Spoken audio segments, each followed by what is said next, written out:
A China de hoje foi completamente virada de cabeça para baixo. Um documentário especial taiwanês de apenas 9 minutos, transmitido pela CCTV, a mídia estatal da China, alcançou 79% de audiência. Quase todos os chineses assistiram ao programa. Uma onda de comentários em toda a China fervilhou.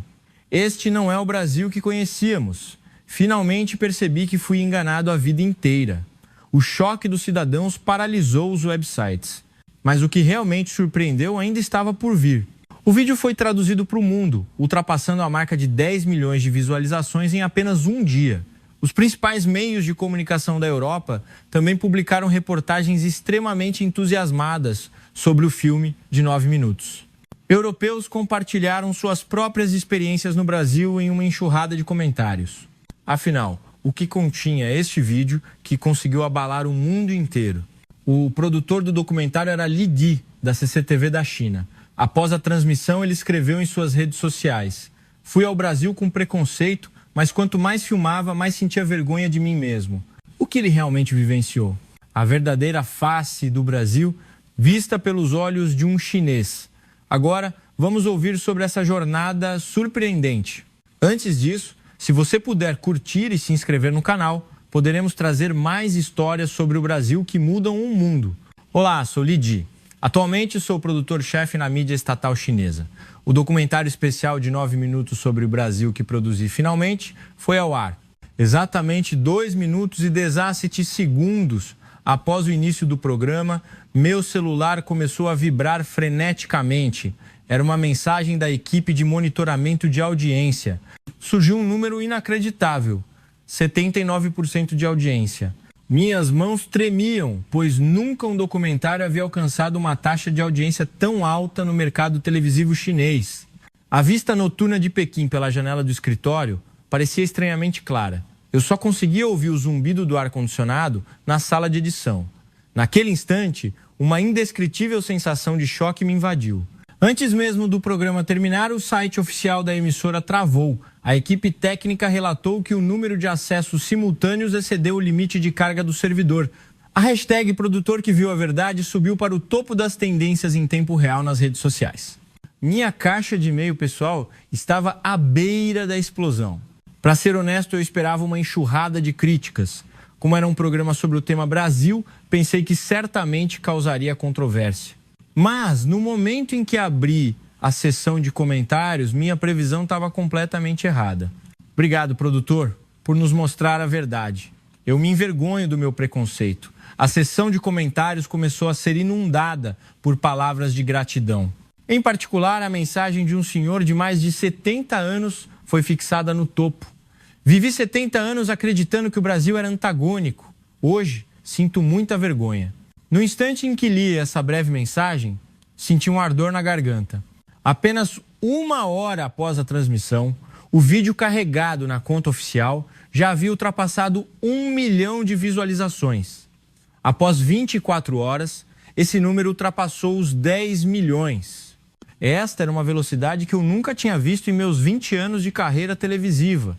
Na manhã seguinte, a mídia estrangeira começou a acompanhar. A mídia americana noticiou com o título: "Programa chinês derruba a barreira do preconceito." Uma emissora de televisão britânica descreveu-o como o milagre criado em 9 minutos. A mídia francesa e a alemã também noticiou o fenômeno. A reação do público europeu me impressionou particularmente.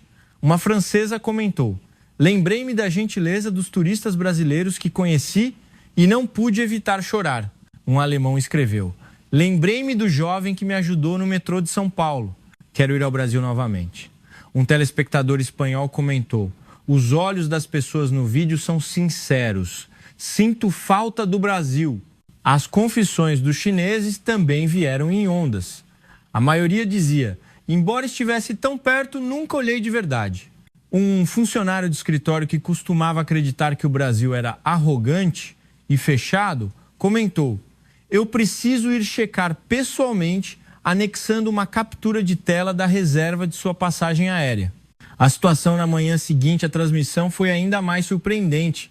O site de todas as aulas de português no Brasil na China travou devido ao tráfego excessivo. Foi relatado que o número de matrículas aumentou 10 vezes em um dia. Uma escola preparatória em Xangai chegou a postar um aviso informando que a lista de espera tinha 340 pessoas. Restaurantes brasileiros em Pequim anunciaram que fechariam mais cedo às 17 horas, pois todos os ingredientes haviam se esgotado. Um dono de restaurante que vendia pão de queijo e açaí, quando entrevistado, disse: os clientes dizem que ficaram curiosos sobre os pratos do documentário e vieram. Em 20 anos de negócio, nunca vi isso. A mídia chinesa noticiou o fenômeno com o título: Faturamento de restaurantes brasileiros quadruplica. A explosão de consumo após o choque cultural. As postagens de chineses no Brasil nas redes sociais também me encheram de lágrimas. Pela primeira vez, colegas na minha empresa me disseram que o Brasil é um lugar maravilhoso. A seção de produtos brasileiros no supermercado vizinho foi saqueada. Em suas vozes, além da surpresa, havia um senso de alívio há muito esperado. Fiquei na CCTV tarde da noite. As luzes não foram apagadas. Apenas fiquei olhando para a tela, onde os números continuavam a subir. 10 milhões de visualizações, 680 mil curtidas, 230 mil comentários. Sussurrei: este não é o programa que eu fiz. Foi o mundo que viu a verdade. As emoções que senti naquele momento foram choque, trepidação e um toque de confusão. Mas eu sabia que nada disso era por acaso. Antes de fazer o filme, eu não era diferente. Eu estava cheio de preconceitos contra o Brasil, com a arrogância de não querer ver a verdade. O que me mudou foi a experiência pessoal no Brasil. Essa experiência mudou minha vida e, no final, agitou toda a China. Na verdade, minha intenção ao planejar este documentário era completamente diferente. Para ser franco, eu queria expor a verdadeira face do Brasil. Na sala de reuniões de planejamento, eu disse aos meus colegas: o Brasil é um tema muito falado na China ultimamente. Eu realmente não gosto da chamada viagem ao Brasil, que está iludindo a geração mais jovem. Minha voz estava cheia de arrogância. Apontei para o quadro branco na sala de reuniões e continuei: vou mostrar a eles o verdadeiro Brasil.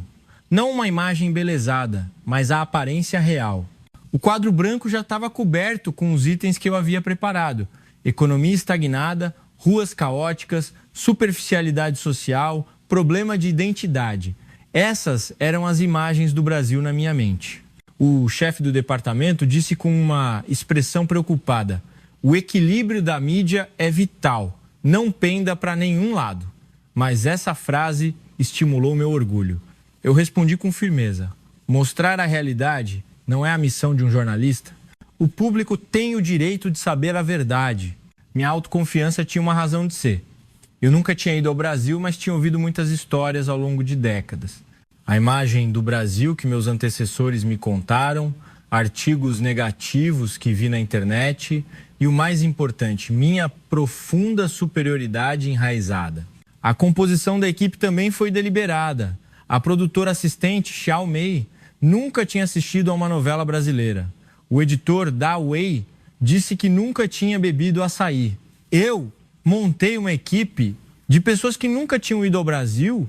Em teoria, eu disse que precisava de uma perspectiva sem preconceitos, mas, na verdade, eu precisava de pessoas que concordassem com o meu ponto de vista.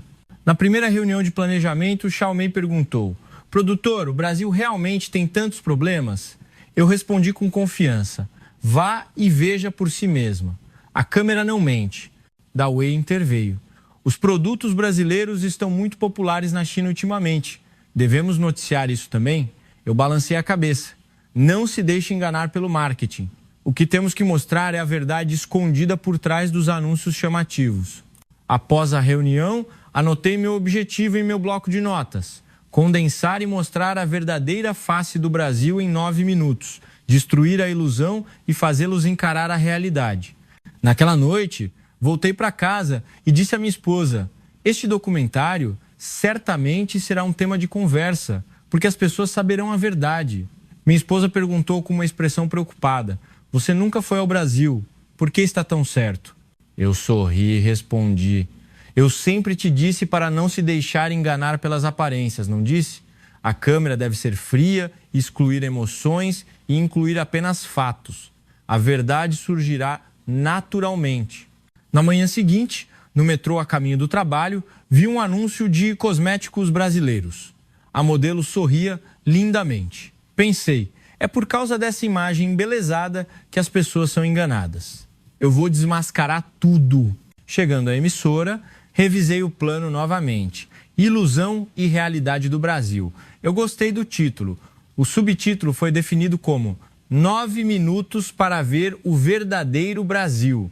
Na última reunião com os membros da equipe, enfatizei. Não temos preconceito. Apenas filmamos tudo o que vemos. Mas contanto que a câmera aponte para a verdade, ela se manifestará naturalmente. Xiao Mei perguntou cautelosamente. E se o que virmos for diferente do que esperávamos? Eu respondi com confiança. Impossível. Como pode uma impressão acumulada por décadas mudar em um dia? Fechei meu bloco de notas e murmurei para mim mesmo. 9 minutos são suficientes.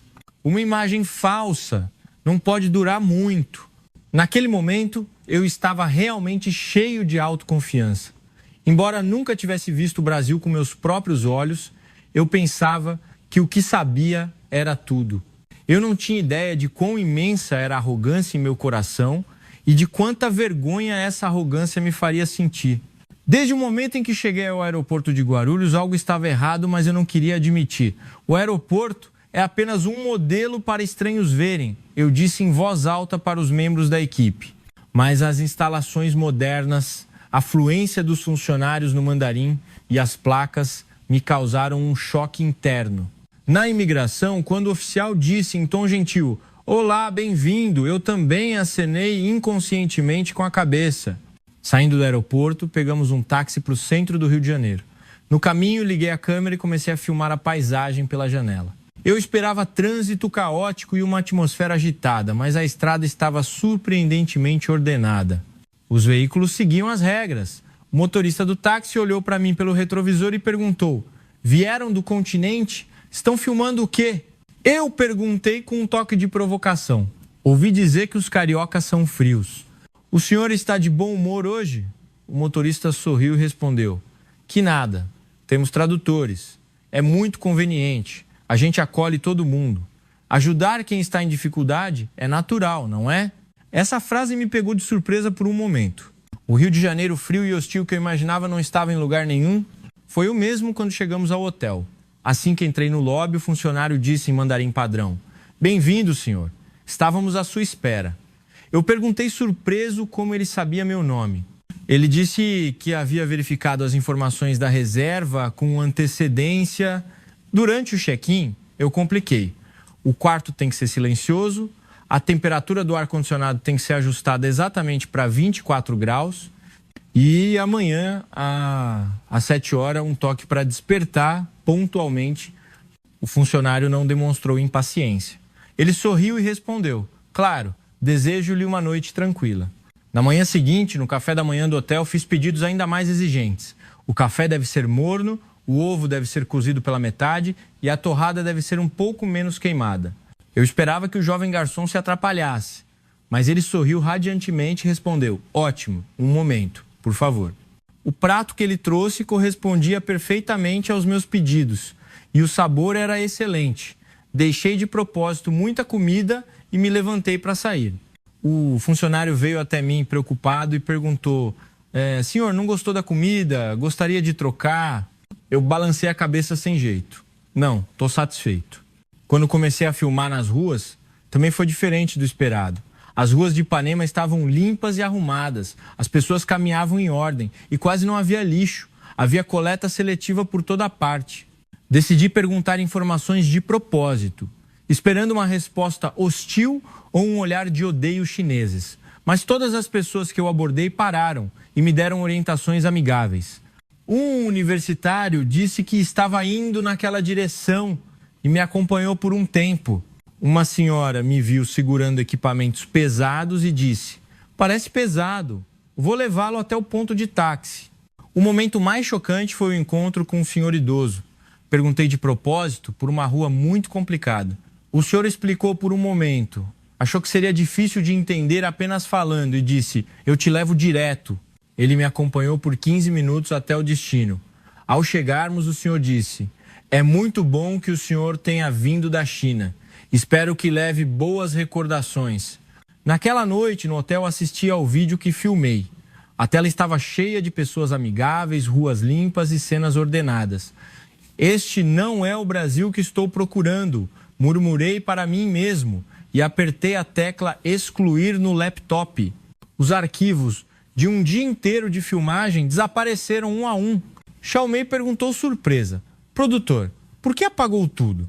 Eu olhei para a tela e respondi: "Isso não é real, é apenas coincidência. Amanhã será diferente." Mas no fundo, eu sabia que o problema não era o Brasil, mas meu próprio preconceito.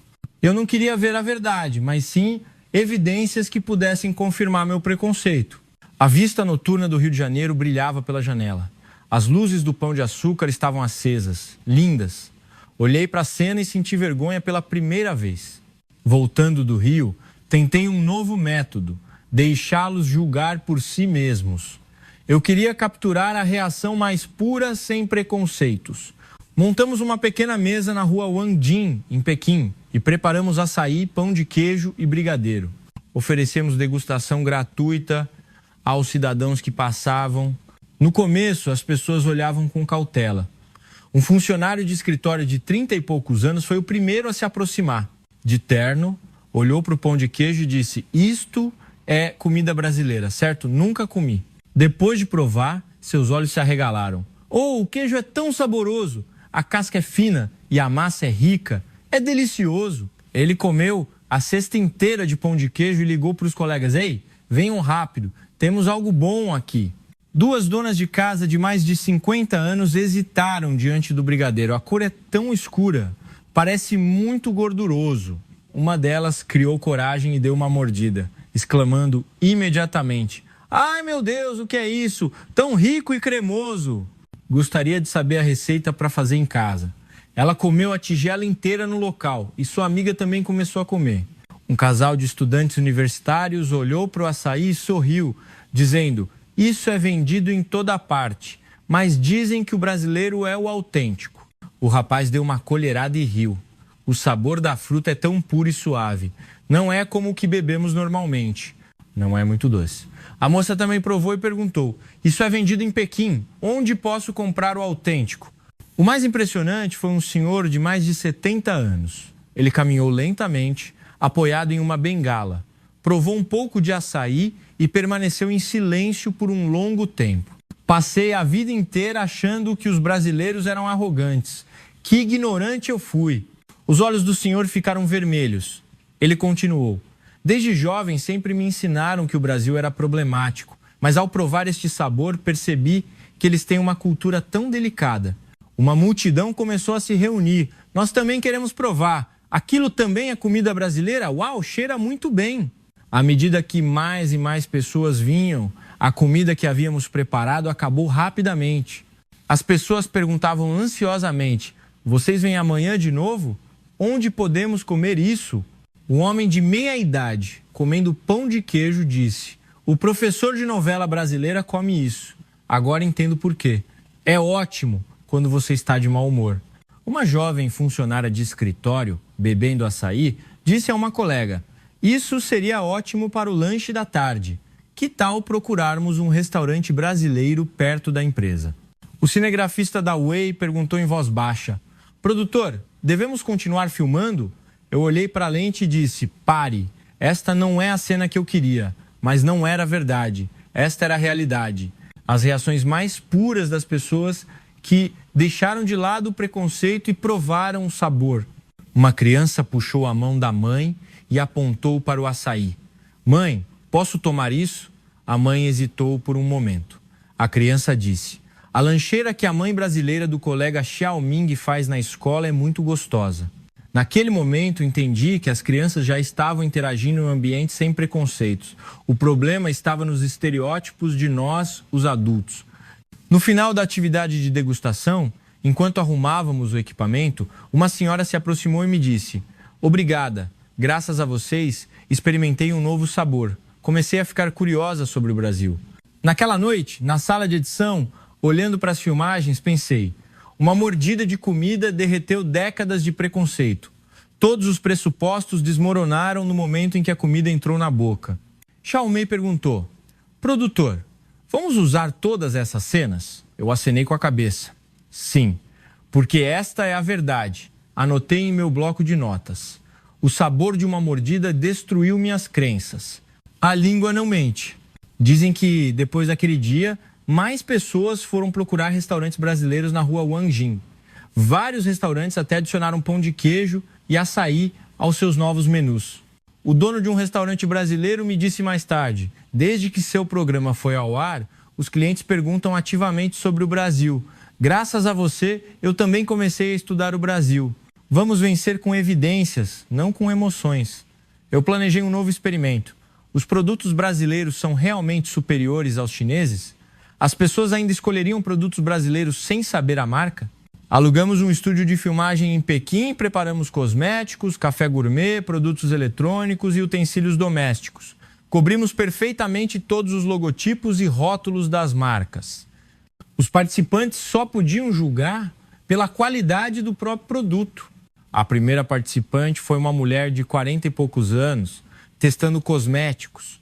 Fizemos com que ela aplicasse produtos diferentes em cada mão. O da esquerda é um pouco irritante, mas o da direita, o sérum é muito suave e se adapta bem. Ela escolheu o da direita sem hesitar. Era o produto brasileiro. Estudantes universitários de 20 e poucos anos tiveram uma reação semelhante. O material deste é melhor, mais natural. Parece que a pele realmente absorveu. 9 dos 12 participantes escolheram os cosméticos brasileiros. Pensei, isso é coincidência? O resultado do teste de café gourmet foi ainda mais chocante. Preparamos café gourmet brasileiro e café chinês nas mesmas condições. O primeiro a provar alternadamente as 2 xícaras disse: o sabor deste é mais rico e profundo. O outro é um pouco mais aguado. Um participante de 60 e poucos anos largou os hashes e disse: passei a vida inteira tomando apenas café chinês. Não esperava achar este melhor. Não sei por quê. No momento em que as marcas foram reveladas, todos ficaram chocados. Porque o que eles estavam elogiando era o café brasileiro. O quê? Isso é café brasileiro? Pensei que fosse chinês. O café brasileiro é tão bom? O teste de produtos eletrônicos continuou. Havia mouses, capas de celular e carregadores portáteis. Um estudante de design examinou cuidadosamente os produtos e avaliou: o design deste é mais elegante e internacional. O outro parece um pouco obsoleto. A maioria dos produtos que ele escolheu era brasileira. Um funcionário de escritório, depois de testar o carregador portátil, disse: este é mais leve e o design é simples. A velocidade de carregamento também é mais rápida. Continuei a registrar em meu bloco de notas: design intuitivo, design centrado no usuário. Um chefe comparou utensílios de cozinha e exclamou: a pegada deste é muito boa, o peso também é estável. Os detalhes são muito bem feitos. Os resultados finais da estatística foram revelados. Nos testes, os produtos brasileiros obtiveram uma taxa de escolha de 73%. Olhei para o resultado e murmurei para mim mesmo: esta é a verdade que não posso mudar com a edição. Um participante se aproximou de mim após o teste e disse: para ser honesto, eu não gostava muito de produtos brasileiros antes. Acreditava incondicionalmente que os produtos chineses eram os melhores. Mas, ao ver minhas escolhas hoje, percebi que era preconceito. Outro participante disse: por não saber a marca, consegui escolher com mais honestidade. Agora sinto que realmente vi o produto em si. Uma jovem perguntou: quando o Brasil começou a fazer produtos tão bons? Só eu não sabia? Eu não pude responder, pois também não sabia. O membro da equipe que ajudava no teste sussurrou: produtor, vamos transmitir este resultado diretamente? Devemos, os números não mentem. Naquela noite, analisei os dados novamente. Não importava se era por idade, sexo ou profissão, o resultado era semelhante. Os produtos brasileiros estavam realmente à frente em termos de qualidade. Xiaomei perguntou: o senhor esperava um resultado assim? Eu balancei a cabeça. Não, mas esta é a realidade. A realidade que não sabíamos ou não queríamos admitir. Dawei acrescentou: a ideia de que o Brasil está em declínio é uma ilusão em si. Olhei pela janela e pensei: A verdade reside nos números, mas desta vez os números falaram a verdade. Anotei na última página do meu bloco de notas. Os dados não têm preconceito, eles apenas manifestam os fatos. Este resultado do teste destruiu o último vestígio de orgulho em meu coração, mas ao mesmo tempo senti uma espécie de libertação, porque não precisava mais me agarrar a uma falsa sensação de superioridade. Eu propus. Em seguida, vamos ouvir o que as pessoas que realmente foram ao Brasil têm a dizer. Precisamos da voz de quem teve a experiência real. Começamos a entrevistar nas ruas de Sanlitun, em Pequim. A primeira a ser encontrada foi uma funcionária de escritório de 30 e poucos anos. Como o Brasil é perto, fui para lá em um fim de semana. Para ser sincera, não esperava muito, mas era mais limpo do que eu imaginava e a comida era deliciosa, principalmente as cafeterias, que são muito únicas. Encontramos um casal de mais de 50 anos. A esposa começou. Fomos para comemorar nosso 30 grau aniversário de casamento. No começo, eu disse que queria ir. Mas depois de voltarmos, meu marido é quem vive dizendo que quer ir de novo. O marido sorriu e acrescentou: as paisagens são ótimas e o lugar das fontes termais também é incrível. As pessoas são muito gentis, nos comunicamos com a mesma língua e eles são muito charmosos. Também entrevistamos um casal de estudantes universitários. O transporte é muito conveniente, o Wi-Fi do metrô é super forte e podemos usar o pagamento móvel em toda parte. Pensei que seria mais tradicional do que a China, mas é surpreendentemente conveniente. A história de uma senhora de 70 e poucos anos foi particularmente comovente. Eu fui sozinho e me perdi em Copacabana. Perguntei a um policial e ele foi muito educado. Embora o sotaque fosse um pouco diferente, ele usou o mapa do celular e me acompanhou de volta ao hotel. Fiquei muito grata a ele. Um empresário de 40 e poucos anos compartilhou de uma perspectiva de negócios. As empresas brasileiras prestam muita atenção aos detalhes. As decisões são cautelosas, mas uma vez tomadas, a execução é muito forte. A China é rápida, mas às vezes um pouco rude, mas lá eles buscam a perfeição. Nesse momento, um estudante brasileiro que falava mandarim fluentemente se aproximou. Ele se apresentou como João Silva. Por que você quis vir estudar na China? Eu perguntei. João pensou por um momento e disse lentamente: na sociedade brasileira, às vezes há uma distância entre as pessoas. Sinto que todos são muito educados, mas é difícil se tornar um amigo de verdade. Sua expressão ficou séria, mas os chineses são diferentes. Quando se tornam amigos, são amigos de verdade. Eles se importam sinceramente com você. Se você abrir seu coração, eles estarão sempre lá. Eles se preocuparam sinceramente comigo quando eu estava com dificuldades. Eu acenei com a cabeça e anotei: distância social versus calor humano. João sorriu e acrescentou: sinto-me à vontade com amigos chineses. Não preciso me esconder. No Brasil, você sempre tem que se preocupar com os outros e ter cuidado para não incomodar. Mas na China, eu posso ser eu mesmo. E quais são os seus planos agora? Eu planejo trabalhar na China depois de me formar. Já encontrei uma empresa. Embora meus pais sejam contra, esta é a minha vida. Terminando a entrevista com o João, olhei para o céu. Estava sem nuvens e claro. Encontramos outro viajante, um professor aposentado. Dei aulas por 40 anos e sempre disse aos alunos que a China é a melhor. Mas só depois de ir ao Brasil percebi que estava errado. Especialmente a cortesia dos jovens é realmente notável. Algumas virtudes tradicionais que perdemos ainda são preservadas lá. Um chefe disse: no mercado brasileiro, as senhoras conversavam ativamente comigo, cheias de calor humano. Elas até me deram muitos vegetais. É um calor que não se sente no continente. Um jovem funcionário de escritório apresentou um ponto de vista diferente. Os funcionários de escritório brasileiros, embora o ritmo seja mais lento e pareçam mais descontraídos, sinto que têm um espírito artesanal. Devo dizer que há um senso de orgulho? As empresas chinesas falam apenas de dinheiro, mas as deles parecem ter alma. Após o fim da entrevista, escrevi na última página do meu bloco de notas: aqueles que foram afirmam, aqueles que não foram negam. A resposta está na experiência. Naquela noite, voltei para casa e disse à minha esposa: acho que entendi o Brasil completamente errado. Ficamos presos em uma imagem que criamos. Minha esposa perguntou: e agora? O que você vai fazer? Eu tenho que mostrar a verdade, exatamente como ela é. Naquela noite dormi em paz pela primeira vez, como se tivesse tirado um fardo pesado. Esta não é a diferença do inferno, mas uma nova diferença. Apenas nós mesmos fechamos o coração. Eu estava na janela do meu quarto de hotel, olhando para a vista noturna de Pequim. As luzes eram incessantes, mas meu coração estava em chamas na escuridão. Lutei a noite inteira, esconder ou tornar público. O disco rígido em minha mão parecia incrivelmente pesado.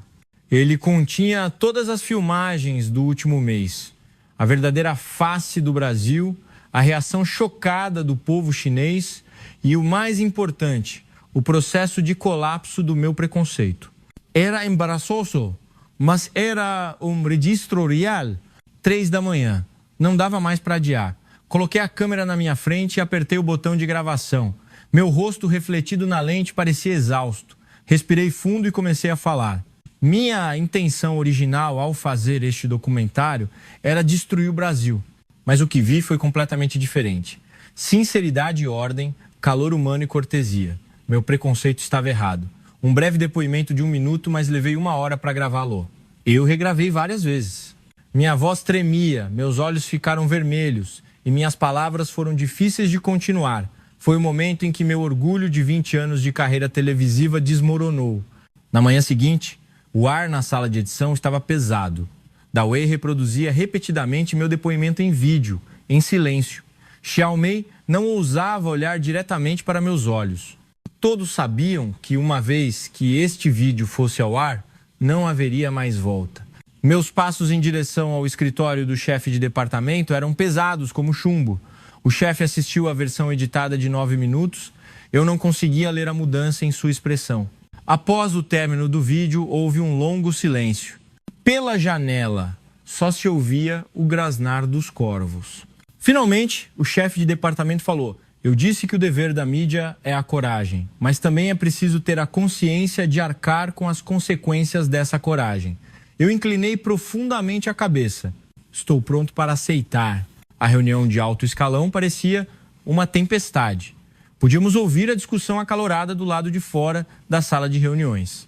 A alegação de embelezar o Brasil é muito perigoso e a refutação de os tempos mudaram, colidiram. 2 horas depois, a porta finalmente se abriu. O rosto do chefe Wang estava sério. Ele olhou diretamente para mim e perguntou: você tem certeza? Eu não desviei o olhar. Essa era a minha única resposta. O tempo dado pelo escalão superior foi de 9 minutos. Eles disseram que nem 1 segundo a mais. Pensei, 9 minutos são suficientes. A verdade não está relacionada à duração. Voltei para a sala de edição e entrei na operação final. Eu tinha que condensar 1 mês de experiência em 9 minutos. O que colocar e o que cortar. Quanto mais eu lutava, mais preciosa cada cena parecia. A figura do senhor brasileiro me dando orientações, o momento em que a senhora chinesa chorou ao comer pão de queijo, as expressões chocadas dos participantes no teste cego. O mais difícil foi onde colocar meu depoimento, no início ou no fim.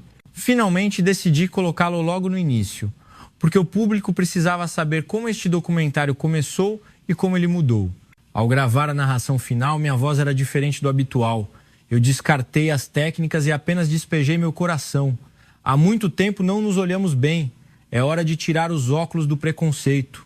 Quando saí após a gravação, o olhar da equipe havia mudado. Alguns aplaudiram, outros acenaram com a cabeça, mas eu estava com medo.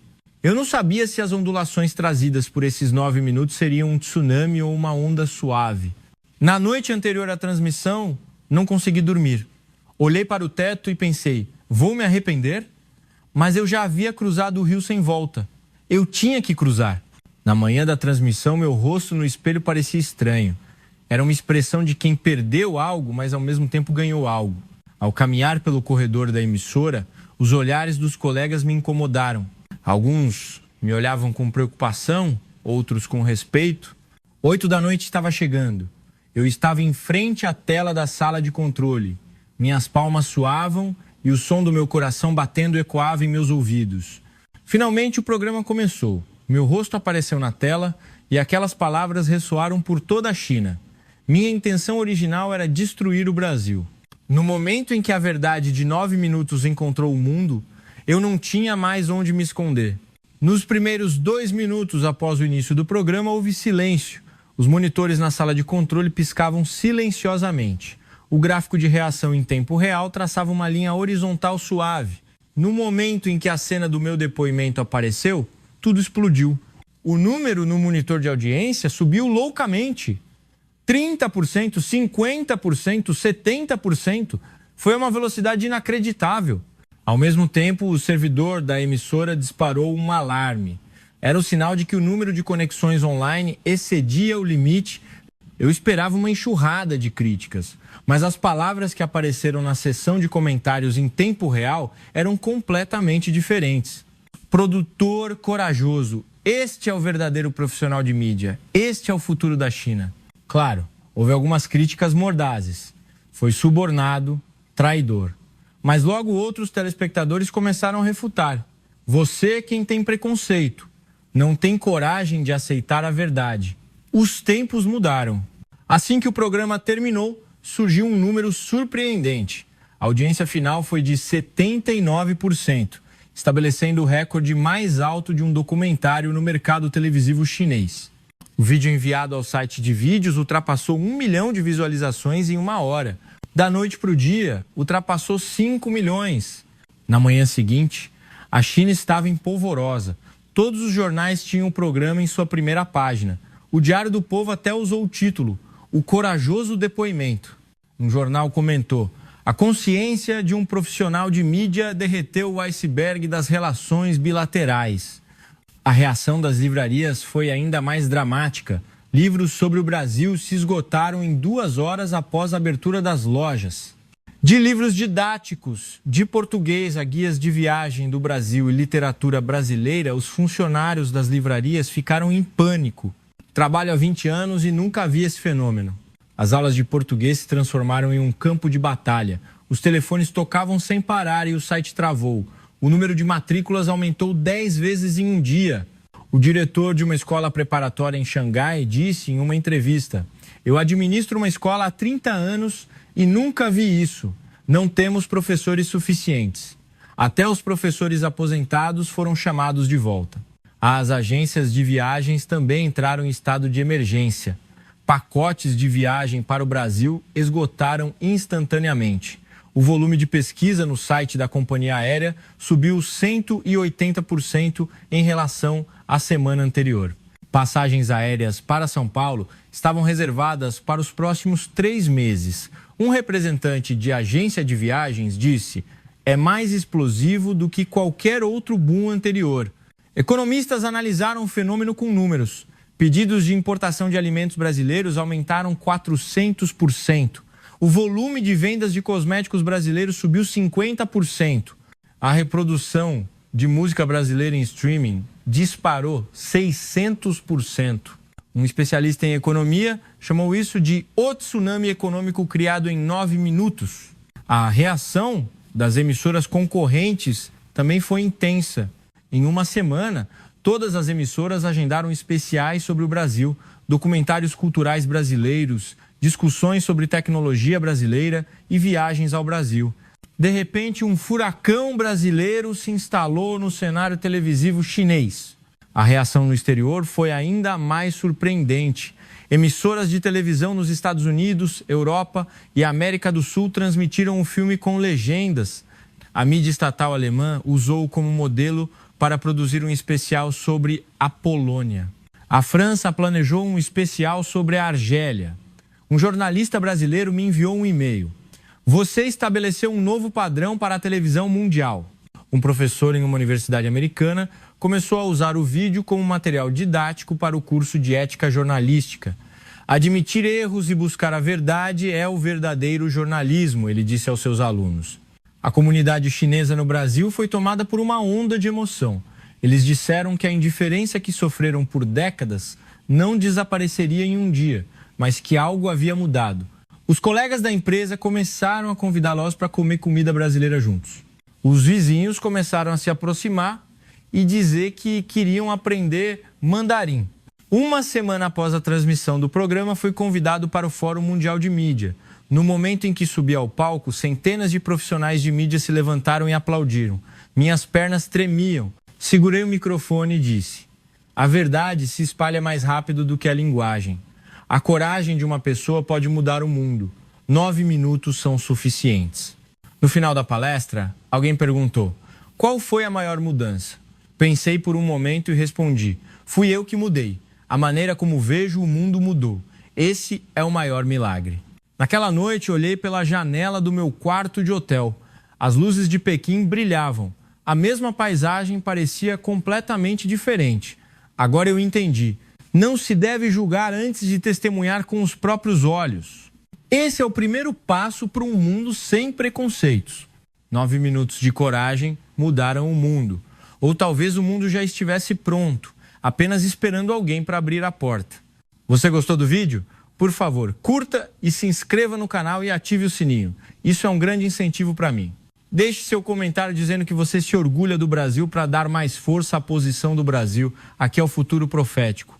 Nos vemos no próximo vídeo. Yeah!